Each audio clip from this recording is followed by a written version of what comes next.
இப்ப என்ன ஆயிட்டுன்னு இப்படி வீஞ்சிக்கிட்டு இருக்க? 1000 தான் இருந்தாலும் கொண்டாங்கொடுத்தன் உறவு எத்தனை நாளைக்கு சொன்னா கேட்கணும்ல. என்னமோ சீமையில இல்லாத தங்கச்சின்னு நீ தலையில தூக்கி வச்சு ஆடுன. அதான் உனக்கு சரியா செஞ்சிட்டா. நீதான் தங்கச்சி புருஷன் பிள்ளைகள்னு விழுந்து விழுந்து பார்த்த. உன் தங்கச்சிக்காரி நல்லவதான். ஆனா அவ மவக்காரிய வந்தப்போ என்னமோ பாசையே தெரியாத மாதிரி நடிச்சாலுவோ. ஒரு வீட்டுக்குள்ள உட்காந்து எப்படி குசும்பு சொல்லி கொடுத்து கெடுத்து விட்டாளுவோ. பார்த்தா அதுக்கு உன் அக்கா கறி. இன்னைக்கு கன்னத்துல கைய வச்சுக்கிட்டு உட்கார்ந்து இருக்குது யாரு? நீ தானே. இப்ப என்னத்துக்கு எங்க அம்மாவை கண்டுபிடி ஏசிக்கிட்டு இருக்க? எல்லாம் நடந்து முடிச்சிச்சுல.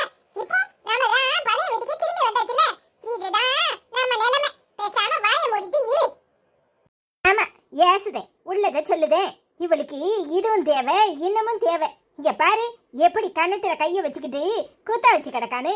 ஊர்காரி பூரா கழுவி ஊத்துனா எனக்கு தானே தெரியும் எப்படி அவ்வளோ மூஞ்சில முழிக்கிறாதுன்னு.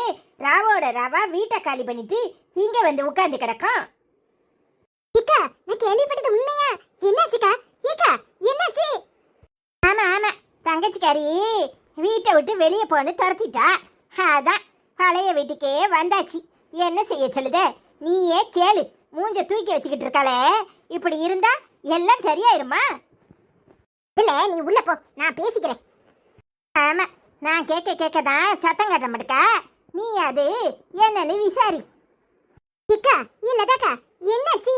சொன்னதானே தெரியும். ஏன் இப்படி மூஞ்சி தூக்கி வச்சிட்டு இருக்க? இக்கா, உங்க தங்கச்சி அப்படி பண்ணுச்சு. இக்கா சொல்லுக்கா. என்னத்துக்கு சொல்லுதே? எல்லாம் நடந்து முடிஞ்சு போச்சு. இப்ப நடந்த மாதிரி இருக்கு. எனக்கு என்ன சொல்றதுன்னே தெரியல. எல்லாம் என் நேரம். வீட்டை விட்டு வெளியே போன்னு அவ வாயாலே சொல்லிட்டாட்டி. என்னக்கா என்ன இப்படி சொல்லுதே? அந்த அக்காவா இப்படி சொல்லுச்சு? கீதாக்கா நம்மகிட்ட எல்லாம் எப்படி நடந்துக்கணும்? என்னத்துக்குக்கா இப்படி சொல்லுச்சு? கீட்டி என்னன்னு சொல்லுதே? அவ அமெரிக்கால இருந்து இங்கதான் இருக்க போறேன்னு சொல்லி வந்துட்டா. அவ வந்த அன்னையில இருந்து வேற வீடு தான் பாத்துக்கிட்டு அலைஞ்சா. நான் தான் சொன்னேன், என்னத்துக்கிட்டி வேற வீடு பாக்குற, இங்கேயே இருன்னு சொன்னேன். அவ எக்கா என்னதான் இருந்தாலும் நம்ம தனித்தனியா இருக்கிறது தான் நல்லதுன்னு சொன்னா.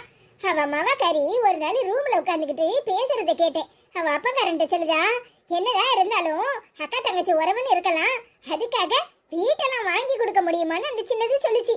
அவரும் அப்படிலாம் பேசாத அப்படின்னாரு. அன்னைக்கு புகஞ்சதுட்டி என்ன மனசுக்குள்ள வச்சிருந்தாவளோ தெரியல. என் அக்கா காரி வேற இடையில வந்துட்டு போனா. என்ன சொன்னாலும் ஏது சொன்னாலும் தெரியல. ஒரு நாள் அந்த பிள்ளையும் அவளும் தான் உட்காந்து ரூமுக்குள்ள பேசிக்கிட்டு இருந்தாவோ. சரி எதேச்சியா பேசிக்கிட்டு இருக்காவோன்னு நினைச்சிட்டு நான் காப்பியை கொடுத்துட்டு வந்துட்டேன். மறுநாளே அந்த பிள்ளை கேக்குது, ஏன் இத்தனை நாள் ஃப்ரீயா தானே இருந்தீங்க, உங்களுக்கு வேற வீடு பார்த்துட்டு போக முடியாதா, நாங்க போய் வீடு பார்க்கணுமான்னு கேட்டுச்சிட்டி. அப்பவே எனக்கு பக்குன்னு ஆயிட்டு. நான் கீதாட்ட சொல்லி, கீதா நான் வேற வீடு பாத்துக்கிறேன், நீ இங்க இருன்னு சொன்னேன். அவ வேண்டாம்னா முந்தா நாள் என்ன மானங்கிட்ட கேள்வி கேட்டு அந்த பிள்ளை மரியாதையா வீட்டை காலி பண்ணுங்க, இனிமே ஒரு நிமிஷம் இங்க இருக்க கூடாது, எல்லாரும் சேர்ந்து இருக்கிறதெல்லாம் நடக்காது, அப்படி இப்படின்னு பேசி போச்சு. நேத்து கீதா அந்த பிள்ளை சொல்றது கேட்டுக்கிட்டு என்ன, இக்கா இனிலாம் நம்ம ஒண்ணா இருக்கிறதெல்லாம் சரிப்படாதே, நீ வீட்டை காலி பண்ணுன்னு சொல்லிட்டானா பாத்துக்கட்டி. ஏமா நடந்து முடிஞ்ச கதையே பேசாதன்னு சொன்னா உனக்கு புரியாதா? ஏமா அப்படி இருக்க? உனக்கு தான் நாங்கெல்லாம் இருக்கோம்ல. ஏமா சொந்த வீடு இருந்தாதான் நிம்மதியா இருக்க முடியுமா?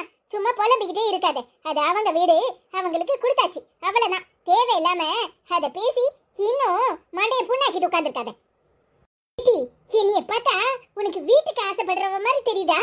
ஏட்டி அதுக்கெல்லாம் நான் ஒன்னும் கவலைப்படல. அது அவ வீடு, அவளுக்கு கொடுத்தாச்சு. ஆனா என்ன நடுராத்திரியில வீட்டை விட்டு வெளியே போன்னு சொன்னால அதை தாண்டி என்னால ஏத்துக்க முடியல.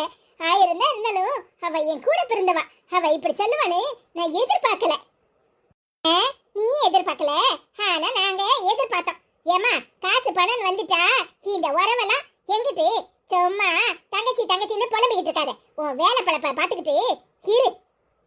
ஆமாக்கா, அந்த பிள்ளை சொல்றது சரிதான். 1000 தான் இருந்தாலும் காசு பணம் வந்துட்டா இந்த உறவெல்லாம் எதுவும் கிடையாது. நீதான் உறவு நம்புற, ஆனா நாங்கெல்லாம் எப்பவுமே நம்பல. என் மைனிக்காரி என்ன வரத்து வந்தா தெரியுமா? காசை வாங்கி வச்சுக்கிட்டு அவளை வீட்டுல வச்சு நடையேத்தி கஞ்சி கொடுத்தேன்.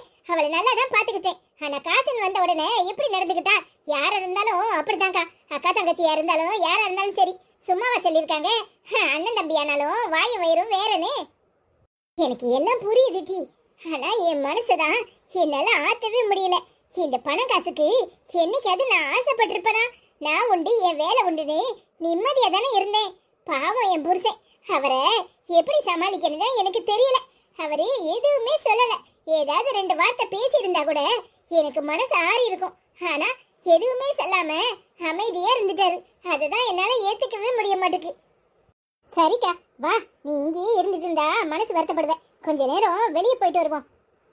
ஆமாட்டி, வா போவோம். ஜூலி, என்னாச்சு? கிளம்புவோமா? இரு ராகுல், மம்மி வந்துடட்டும், சொல்லிட்டு போவோம். Okay, no problem. ஏ தாயி, நல்லா இருக்கியா? மகாலட்சுமி மாதிரி இருக்கியே, நீ தானே இந்த லதாவோட தங்கச்சி மாவா? ஆமா ஆண்டி. நல்ல காரியம் பண்ண. இந்த வீட்ல இருந்துகிட்டு கொஞ்சம் நஞ்ச பாடாப்படுத்தினா எல்லாரையும். என்ன அழிச்சாட்டியம் பண்ணா? தங்கச்சிக்காரி வீடை வாங்கி கொடுத்துருக்கா, அதை வாங்கி கொடுத்துருக்கானே. அவ ஆடுன ஆட்ட கொஞ்சம் நஞ்ச இல்ல. நல்ல வேலை வீட்டை விட்டு துரத்துனேன். 1000 தான் இருந்தாலும் வீட்டை எவ்வளவு கொடுப்பாவளா? கூறுகட்டத்தனமா உன் ஆத்தாக்காரி அவளுக்கு வீட்டை கொடுத்துருக்கா. இப்படி ஒரு தங்கச்சி கிடைக்கிறதுக்கு அவ கொடுத்து வச்சிருக்கணும். ஆனா முன்ன ஒண்ணு பின்ன ஒண்ணு இல்ல பேசிட்டு தெரிஞ்சா.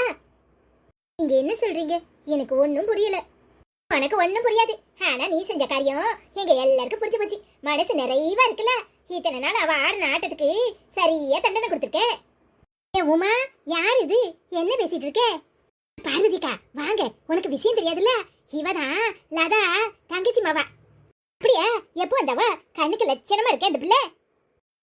உனக்கு விஷயம் தெரியாதா? இந்த லதா என்ன ஆட்டம் ஆடுனா? இவ வந்தா நடுராத்திரிலே அவளை கழுத்து பிடிச்சி வெளியே தள்ளிட்டா. வீட்டை விட்டு துரத்தி விட்டாவ தெரியுமா? சொல்லுது, இது எப்ப நடந்துச்சு? லதா இப்ப எங்க இருக்கா? பாக்கா, ஊரு போல இதான் பேச்சா இருக்கு. உனக்கு தான் தெரியாது போல. நடுராத்திரில லதாவை தங்கச்சிக்காரி துரத்தி விட்டு பொட்டியையும் தூக்கிக்கிட்டு சாமானியும் தூக்கிக்கிட்டு பிள்ளைகளையும் கூட்டிக்கிட்டு பழைய வீட்டுக்கே போயிட்டா தெரியுமா? அப்பா, இது கேட்க கேட்க கண்கள்லாம் கட்சியா இருந்துச்சு. அதான் நேர்ல பாத்துட்டு போகணும் இந்த பக்கம் வந்தேன். இந்த பிள்ளை இங்க நின்றுட்டு இருக்கு. உனக்கு விஷயம் தெரியாதாக்கும். எனக்கு ரம்யாக்கும் எப்படி எல்லாம் சண்டை இழுத்து விட்டா. இப்ப அவ படுற கஷ்டத்தை நேர்ல போய் பார்த்து ஆவலாதி விசாரிக்கிற மாதிரி விசாரிச்சு அப்படியே சந்தோஷப்பட்டுட்டு வரணும்னு இருக்கேன். கீதா, நல்லா இருக்கியே? நான் கேள்விப்பட்டதெல்லாம் உண்மைதானா? என்னங்க, என்ன கேள்விப்பட்டீங்க? என்ன கீதா, நீ ஒண்ணுமே தெரியாத மாதிரி ஒளிச்சு மறைச்சு பேசுற? உன் அக்கா கறிதான் அதுக்குள்ளேயும் ஊர் புறம் சொல்லிட்டாலே. என்னமோ நீ வீட்டை விட்டு அவளை துரத்துனன்னு எல்லாருக்கும் அதுக்கும் இந்நேரம் பரவிட்டு. அதான் ஆரம்பத்திலேயே நான் நினைச்சேன் வீட்டை வாங்கி என்னத்துக்கு அவளுக்கு கொடுக்கணும். இப்பதான் தெரியுது உன் அக்கா கறி எல்லார்கிட்டையும் போய் வலிய போய் வீட்டை விட்டு துரத்திட்டான்னு ஊர் புறம் சொல்லிட்டு தெரியுறா. நீ நான் அன்னைக்கு சொன்னேன்ல, நீ தான் நம்பல. மம்மி, உன் அக்கா சரி கிடையாது. நீ அவங்கள ரொம்ப நம்பின. ஆனா அவங்க இப்ப பாருங்க, உங்களுக்கு கெட்ட பேர் வர மாதிரி ஊர் பூரா சொல்லியிருக்காங்க. சும்மா இரு ஜூலி, தேவையில்லாம பேசாத. சொன்னா சொல்லிட்டு போட்டோம், விடு. இப்ப கூட உனக்கு எம்பிட்டு நல்ல மனசு. அக்கா காரி தானே, சொன்னா சொல்லிட்டு போட்டோம்னு நினைக்கிற. அவ அப்படியா நினைச்சா ஊரு பூரா இந்நேரம் உனக்கு கெட்ட பேர்லாம் வாங்கி கொடுத்துருக்கா. இருந்தாலும் வாயும் வயிறானாலும் தாயும் பிள்ளையும் வேறன்னு சொல்லுவாங்க. ஆனா நீ நாங்க சொல்றதெல்லாம் எங்க கேட்ட? பரமேன்னு நினைச்சு அங்க இருந்துகிட்டு சம்பாத்தியம் பண்ணி அனுப்புன. இங்க உன் அக்கா காரி என்னமோ கஷ்டப்படுற மாதிரி உன்கிட்ட சீனை போட்டு நல்ல காசக்காரந்தா. இன்னைக்கு உன் வீடு நீ திரும்ப கேட்டிருக்க. இதுல என்ன தப்பு இருக்கு? ஊர் பூரா இப்படி சொல்லுவாளா? உங்க நாக்கு அழுகிரும்.